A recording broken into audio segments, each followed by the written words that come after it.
Hi, this is National Master Dan Heisman, and we're here with another video to help you improve your chess game. In today's video, I'd like to talk about different types of chess problems and puzzles. Someone wrote to me and they said, Dan, you wrote a Novice Nook years ago explaining the different types of puzzles, which was good for introducing beginners to puzzles. And I have some beginners, and they're confused as to why when a puzzle is white to play and win, it's not the same thing as checkmate. Isn't checkmate the way you win a game? And he said, I can no longer get your Novice Nook. Do you have a video on that? And I checked and I couldn't find one. So this is going to be that video. I'm going to give some examples of different types of puzzles, and we can have some fun doing the puzzles while we're learning about the different types. But the 6 types of puzzles I'm going to talk about today are play and win puzzles, play and mate puzzles, play and mate in n puzzles, where n is a specific number that you have to mate in that many or less, play and draw, play and not lose, a defensive puzzle, and then every other kind of normal puzzle, and I'll show a well-known example of that. All right, so we're going to start with play and win, and let's talk about what play and win means. Play and win doesn't mean you have to mate. If there's a line where you're mating, that's okay. What you want to do is force the fact that you can get to a position where if, let's say, the perfect engine was playing itself, let's say Stockfish is playing Stockfish or AlphaZero is playing AlphaZero, then the one side would win every single time. It might take them another 30 moves. It might take them another 50 moves. Maybe they could mate in 10 more moves. It doesn't matter. You're reaching a position where everybody agrees the one side is just going to win the game if they both play perfectly. So here's an example of a position from one of my games. I am black, and this position is black to play and win. White has just captured queen takes c5, and he's threatening my knight on c6. So the question is, what's the best way to save the knight? Is there a way to just defend it, or can I actually win the game while I'm trying to save it? And the answer is I can win. Now, like all puzzles that occur in these videos, you can always stop the video, pause the video, and say, black to play and win. I want to try it before Dan tells me what the answer is. So right now you can pause the video and try to solve it just like you can with all the puzzles in today's video. Okay, so what did I do here? I saved my knight by capturing his knight first, which also guards the knight on c6. Clearly, at this point, I'm up a piece. He has to recapture. So my expert level opponent played bishop takes e4. I played the only safe check on the board, queen to d2 check, and now my opponent realized everywhere he goes is bad. For instance, if he goes king to h1, I have queen e1 check followed by queen takes e4 guarding my knight while winning the bishop. If he plays king to g1, I have queen to e1 check, double attacking the king and the bishop and winning the bishop. And finally, if he puts the bishop in the way, he moved the king. If he puts the bishop in the way, I push the pawn, and now I've got a very interesting position. I'm threatening mate in 1, and he has to guard the g2 square. Well, notice his queen cannot check on e7 because the knight guards the square. The queen can't guard on d4. The queen and the knight guard the square. The queen can't check on e5, the knight guards the square. The queen can't check on a7, the knight guards the square. And the queen can't take the knight because the pawn's in the way, and I'm going to mate him. So my opponent sadly realized that if he plays bishop to g2, that after white plays g3, f3, he's just going to win the bishop. For instance, bishop here, pawn here, he could guard the bishop with this move, and then I could, if I want, I can just trade everything off and play queen takes g2 check and win the endgame easily with a knight and 4 pawns against 4 pawns. Or I could do something else and wait and then take it. I'm sure there's more ways to win in this position. So he didn't do that. He moved the king to h1. I checked on e1. He moved back. I took the bishop, and he has no good checks. I'm up a knight and a pawn, and I'm just winning easily. So this was black to play and win, and you could reach this position. Now, can black eventually mate? Yes, but it's going to take many moves because white has a queen on the board. If we turn the engine on now, let's do that. We'll come over here and turn the engine on, and we'll say, Mr. Engine, what's the evaluation? Well, as he looks deeper and deeper, the number gets higher and higher, but it hasn't gone to mate yet. So right now, Stockfish 15 is looking 21 ply ahead, 22 ply, which is 11 moves. And he says black's up by 11 pawns. Well, 11 pawns is plenty to win the game, but it's not checkmate. So even though black will eventually checkmate, it would be silly to make this problem black to play in checkmate. Once you play and you win that bishop, you're winning the game, but we're not going to see any forcing checkmate sequence.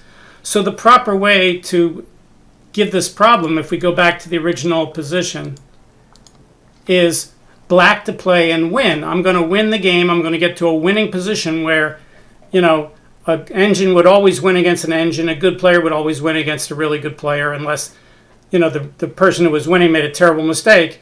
But it's not like a forced checkmate where I can say, oh, if I go here and here and here, it's going to be a checkmate. All right, the next kind of problem we're going to look at is play and mate problem. And I think I picked up one. Let's pause the video. All right, now this is a problem. Let's make it bigger. Take off the analysis. This is a problem white to play. Again, you could pause, see what you would do. And it's really a white to play and win problem because you can prove right away that you're going to win, but actually white can actually mate. So if you have a stronger student, you could say white to play and mate. Well, how does he checkmate? White to play and mate. What he has to do to checkmate is first he has to play queen takes d4, threatening queen takes g7 mate. At this point, black has only one real defense. He can't guard the bishop. If he tries to guard it with the queen, we'll just take off the queen. If he takes the queen and white takes back, white's threatening rook h8 checkmate, and this f-pawn is pinned. He can't move. Otherwise, the problem wouldn't work. All right, well, why isn't it mate right away? Well, because black can start throwing monkey wrenches at white. He plays queen takes e2 check, and now if the bishop takes on e2, white's winning, but black can play f6 and it won't be mate for a long, long time. So the right way for white to take is with the king. And now black should create a path for his king to get out and play rook e8 check. White would play something like king to f1. And now black would play king to f8. Okay, so far so good. It looks like this is just a white to play and win problem.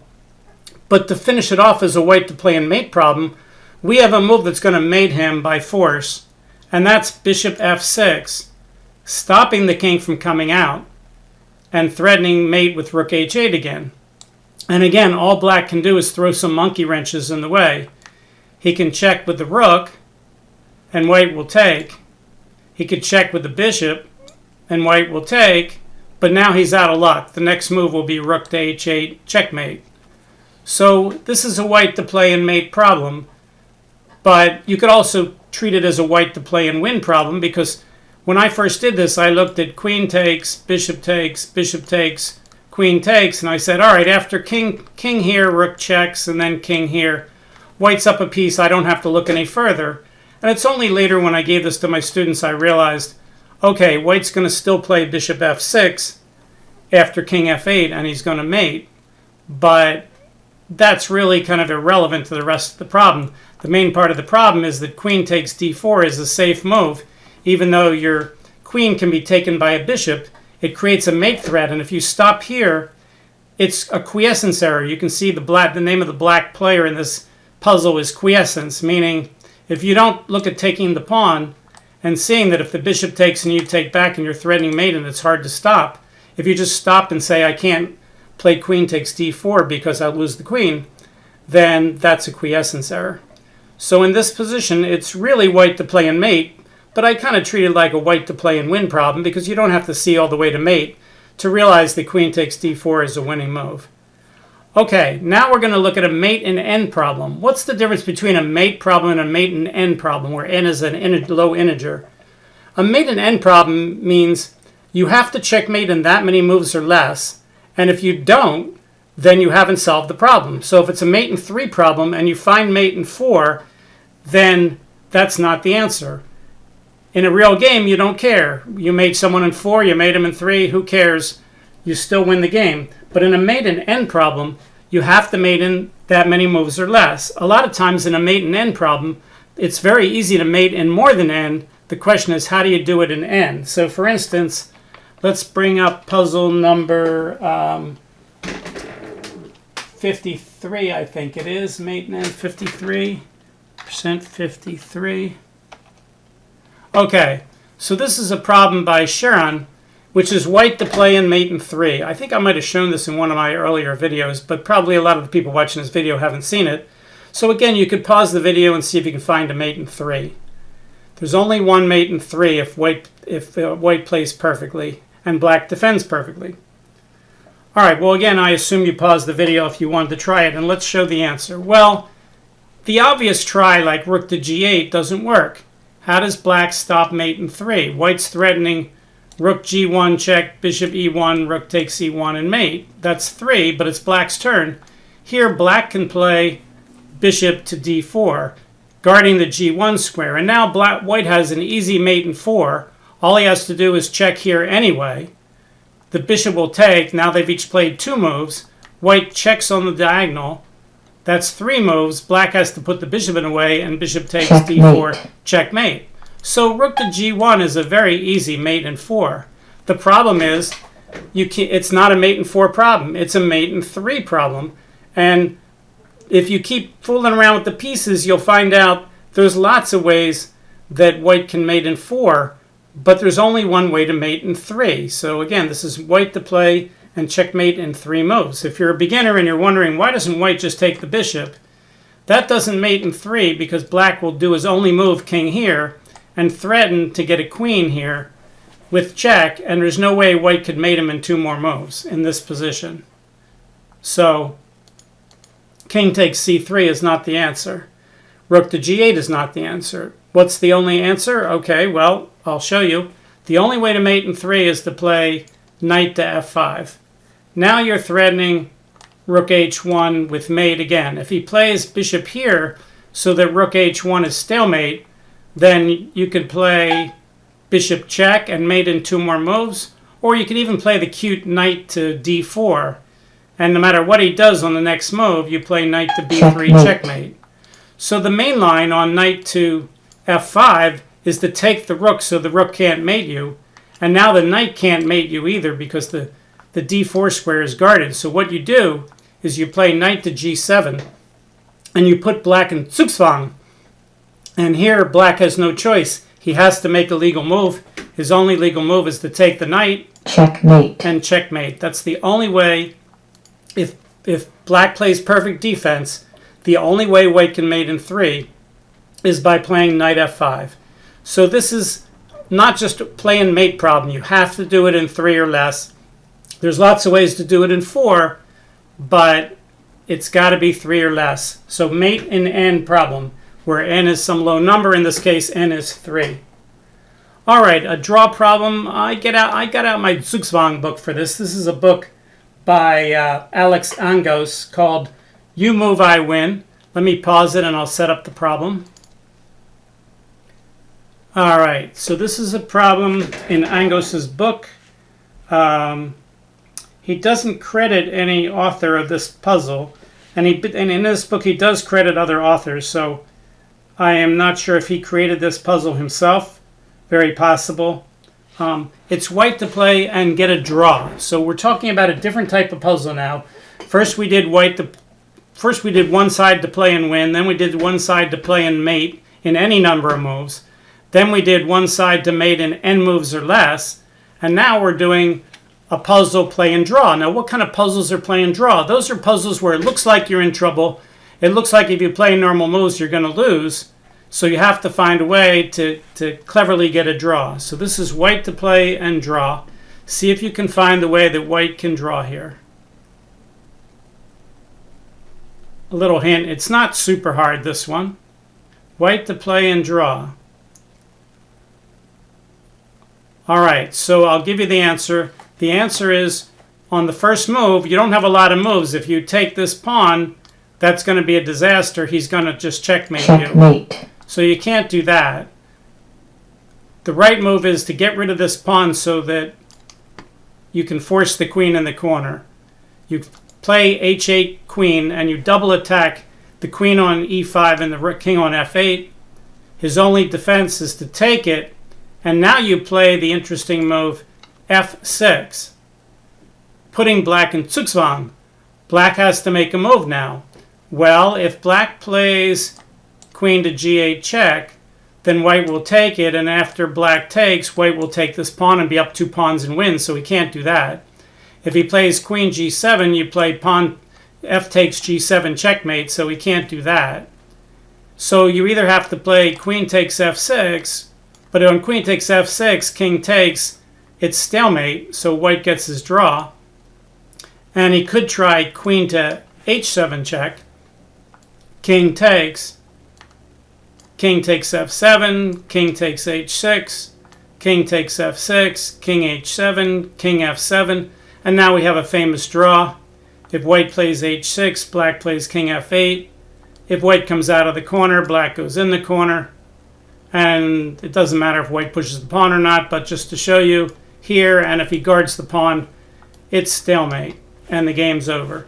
So the solution to the white to play and draw is get a queen. He wins the queen, put him in zugzwang, make a move.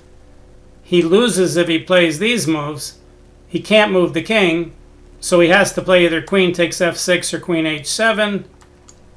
And this is a draw. If you don't know how to draw this for black, then I suggest you take the pawn. That's an easier draw. Right now, you don't have to show any technique. And black gets a draw, but of course, the original problem was white to play and draw. And if white had not gone here and gotten the queen, and then blocked in his queen, then white would be losing. So this is a white to play and draw problem. Okay, the next problem we're going to show you is a defensive problem. There's lots of ones like that where it's to play and find the defense so that you're not losing. Okay, so if you buy Jeff Coakley's book, Winning Chess Exercises for Kids, I believe it's the 7th problem in each page. There's 9 problems on each page. I think the 7th problem on each page is a defensive problem. So, so here we are. This is black to play, and it's a defensive problem. Black to play and not lose. Maybe he can win, maybe he can draw, but he certainly doesn't want to lose. How do you save the game? So again, you could pause the video and figure out what you need to do. All right, so let's assume you paused the video if you wanted to. If you didn't want to, of course, you don't have to. So what's the threat? Well, the threat's pretty easy. White's threatening to play queen takes e7 check, king to c8, and then queen to take c8 mate. It doesn't do any good for black to take the pawn to guard this mating square, because after check here, white has more threats. Checkmate. Like rook h8 checkmate. So white's got multiple mate threats. If he moves the bishop, let's say bishop here, it's mate right checkmate. Away. So you can't do that. So what can you do? Well, it looks like this is a spite check over here. And you could check him, but then after he goes king a2, how does that help? And the answer is, it helps a lot. It's a sneaky pin. After queen e1 check, king here, you don't play rook takes check, where king takes, queen check, and then, white gets in trouble, because here, white doesn't have to take with the king. He can take with the pawn, and then black's in big trouble. So the right idea, instead, after queen checks, king here, is not rook takes a2, but queen to b4, sneaky pin, guarding the bishop. Now if white plays rook checks, black can just keep guarding the bishop. If white plays rook takes rook to remove the guard, let's turn the engine on here. Black can play queen c4 check, and now black has 2 bishops against the rook, and he's also going to win the rook after he gives this check. So the solution to the problem is queen checks, king here, and now the only move, as you can see, -6 if you find the sneaky pin, queen b4. Everything else loses, and now black is winning.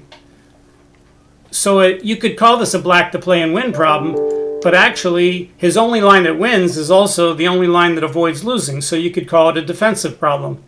So I like to think of this as a defensive problem, but in any case, it's black to play and not lose. Actually, he can win, but he has to find the right idea, which is to make use of that sneaky pin with queen checks followed by queen b4.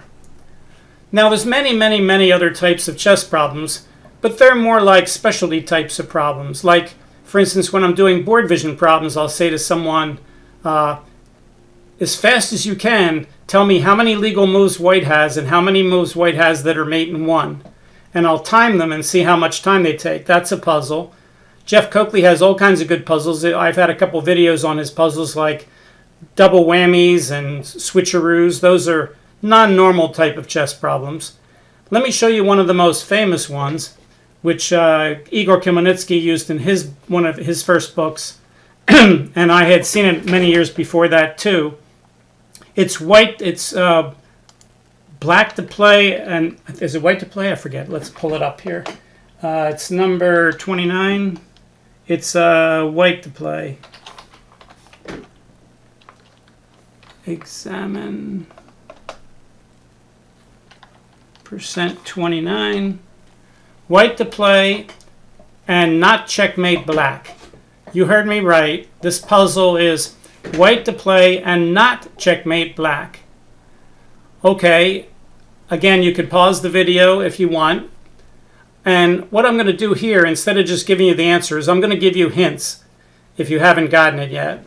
So the first hint I give to people is, how many legal moves does white have? And again, you could pause the video and count the number of moves he has.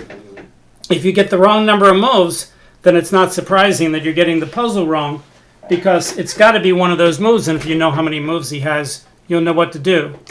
So the answer to that question is, the rook has 6 moves to the left, 1 move to the right, 1 move up, 1 move down. That is 9. The bishop has a move, 10. The knight has 2 moves. The other knight has 2 moves. All the other pieces have no moves. So the correct answer is white has 14 moves. All right, let's bring in the palette so I can take those lines off the board. Examine palette. Boom, like that. Okay, so that's the first hint. White has 14 moves. So clearly, if it's white to play and not checkmate, 13 out of those 14 moves are checkmate, and one of them's not. Can you find the one that's not? All right, you ready for the second hint? The second hint is, what are the 3 ways to get out of checkmate? The 3 ways to get out of checkmate are the same as the 3 ways to get out of check, which are move the king to a safe square, interpose a piece, or capture the attacking piece, the checking piece. Okay, in this puzzle, which one of the 3 do you think it is? If you pick move the king, then you have to find a square that the king's going to move to. That's going to be difficult because all these squares are covered by fixed pawns that can't move out of the way. All right, if you picked interpose, then that means when the rook, let's say the rook moves and you have to interpose, you've got to put a black piece on g6 or f5. But there's no black piece that can move to those squares. If you let him take over here, you have to interpose. If you play over here, you have to interpose on c6 or d5. Checkmate. But after the bishop takes, there's no pieces that can interpose there either. So then the question is there any piece that can be captured on their checking square? Well, the knight can't be captured there. The knight can't be captured there. The knight can't be captured there. The knight can't be captured there. The bishop, if he takes there, can't be captured. But this bishop over here could be captured if it wasn't for the fact that that rook was pinned. Well, unfortunately, if you move the rook in some random place, it's going to be mate because this rook is pinned.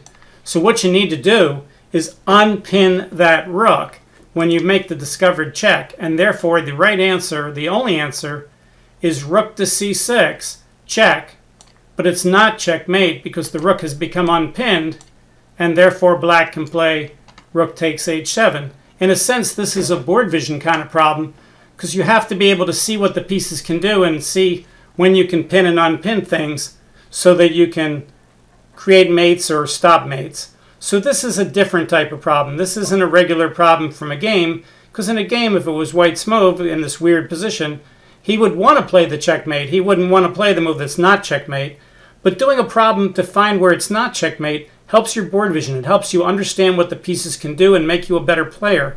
So a lot of times when you're doing these puzzles where it's got a strange stipulation like white to play and not checkmate, if you do a lot of those puzzles, you'd be surprised. It really helps you understand what pieces can and can't do. Makes you a better player, because the more you know about how pieces work and what they can and can't do, the better player you are.